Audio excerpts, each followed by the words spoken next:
Hello, everyone, and good evening. Welcome to Reality Hour. I am your host, Adam Samuel, here today to close the book and cover the end of American Idol 2025. We have a winner, bit of a surprise result in a good way, but we have some performances to go through, some guest performances to also discuss, but I cannot bury the lead here. We have a draft winner, and the breaking news is that it is not Grace or me. I It's haven't won in Eric. 2 years. Congratulations, Eric, on winning our Reality Hour draft. How are you feeling? He's got a crown kind of going. What's the sitch? I'm going to duck under it so I can say I have a crown for about 5 more seconds, and then I'm going to remove this background because it looks really bad. I'm going to remove it. Eric celebrates for 5 seconds, and now we are done. Yeah, honestly, that's as long as I wanted to celebrate this one. And that's as long as I deserve to be able to celebrate this one, because I won with my 5th pick. So it's not like I really nailed this prediction. It was like my 5th choice won the draft, which is what a story. Good for Jamal, our season 2025 winner. I'm saying the year because I don't know whether I'm calling this like the one season 23. Yeah. And we also have Grace here today. Grace, how you doing? How you feeling? I'm feeling a lot better after this finale. Very hopeful for the future of American Idol, and yes, there is a future because there will be a season 24.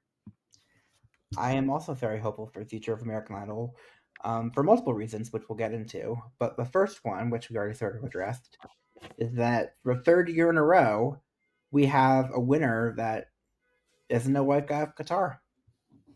Oh, yeah. 3 years in a row. And for the 2nd year in a row, from my perspective at least, the winner is a legitimately good singer. Now, would I be interested in anything Jamal sings after the show? No, probably not. But at least he can sing. So honestly, I'm mostly happy John lost. I'm more happy about that than I am that Jamal won, to be honest. Honestly, one thing that's so satisfying, and this has nothing to do with John, is when the finale very clearly sways in favor of a certain contestant and the fans just go the other way. Like, this finale was clearly set up in John's favor, and he didn't even win. I'm not so sure it was. Oh, it was. I mean, let's see. The pandering first song choice, he was the only one that was shown singing during his hometown visit. So, like, it was very clearly set up in his favor. Carrie's been publicly rooting for him. I was very happy with it. I will say, like, Jamal's currently number 1 on iTunes. Like, all the songs, which is meaningless because nobody buys anything on iTunes anymore. But continue. It matters to me, damn it, Eric. But the top 10, all 3, Brianna, John, Jamal, all their songs are in the top 10. Brianna's number 4, Jamal is number 1. I think I checked yesterday and they were like 1, 2, and 3, which kind of blows my mind. The last time I remember something like that happening was Cassidy Pope winning on The Voice. But yeah, good for him. I mean, I kind of, there's part of me that wishes like the songs had been originals they got to do for their singles, but some of them were. But I mean, of the 7, about half are originals, half are covers. But well, what did you guys think of the finale itself? Did you enjoy it?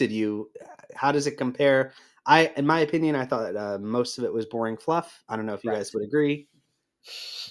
Correct. Boring fluff is a good thing to call it. We're burying the lead here. There's one performance in this episode that was far and away the best. Can I just jump ahead to it because it was, in my opinion, my favorite of potentially the season? You both know which one I'm talking about. No, it's not even Shoop, although that is up there.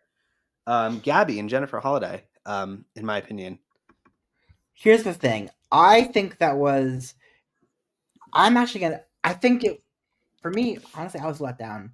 Not because it wasn't great.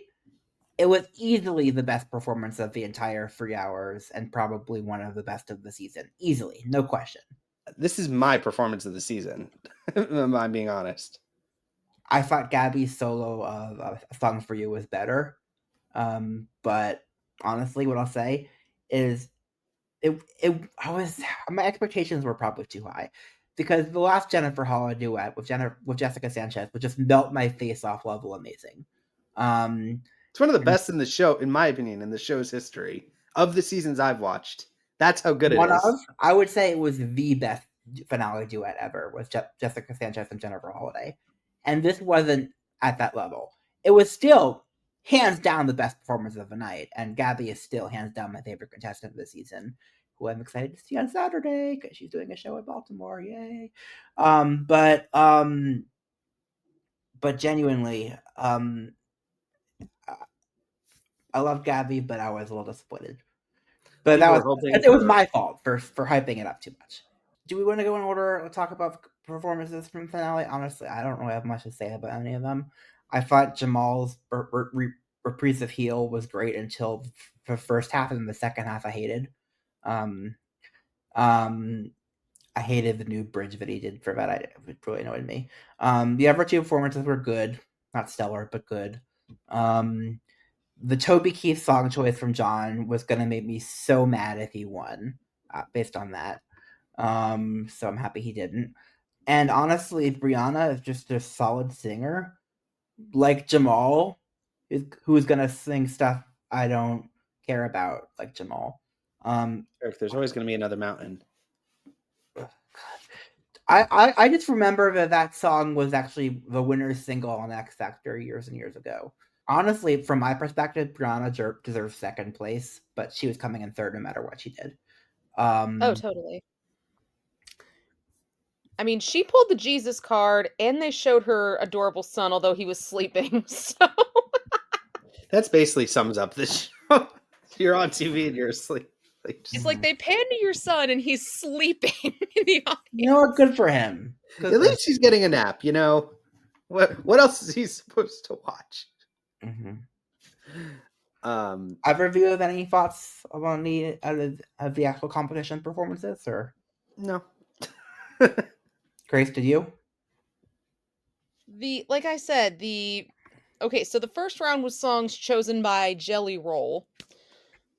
Air quotes there. He did get to mentor though, finally. Because like I saw several posts, including MJ, saying that she thought that Jelly Roll was useless. I don't really think he was given a fair shot. Like, he really didn't get to mentor solo at all until this week.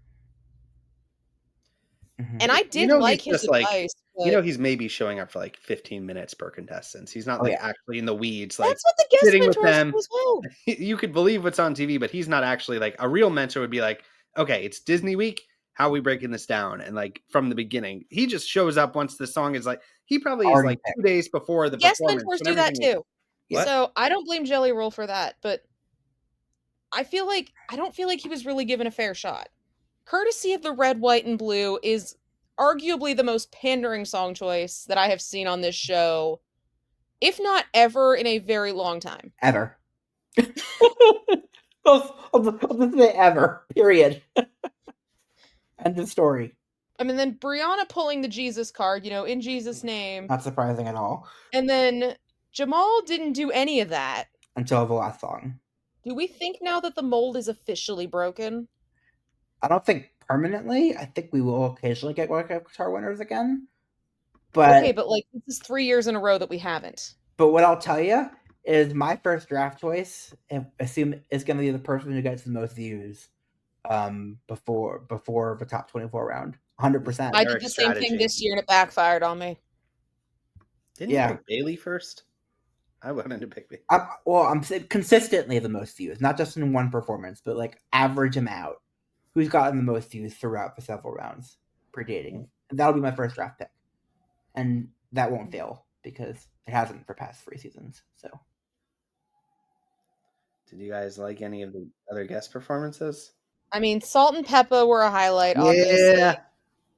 A lot of people were talking about Slater, Carrie, and Cody Johnson.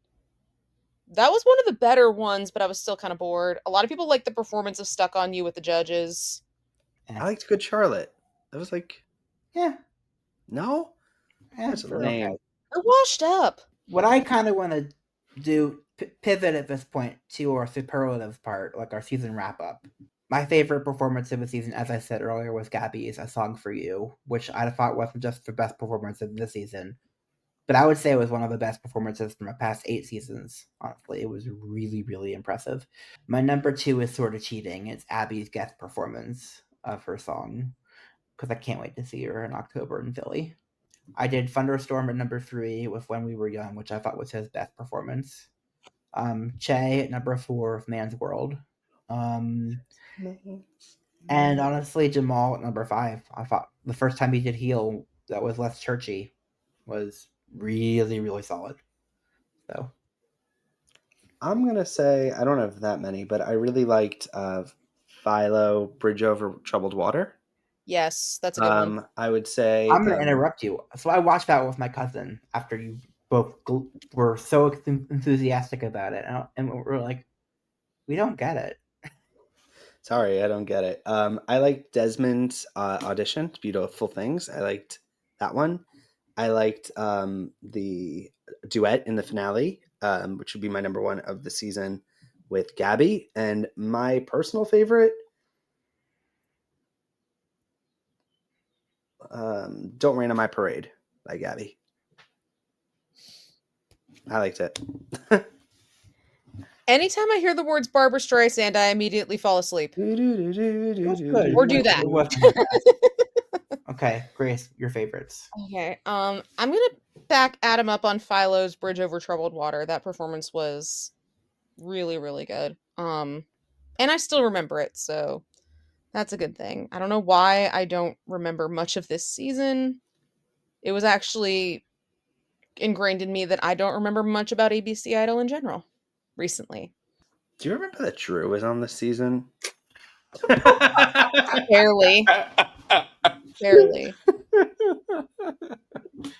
That was good. Yeah, I can't think of anything. Like, go back and watch the podcast, find the performances that I liked, and go from there.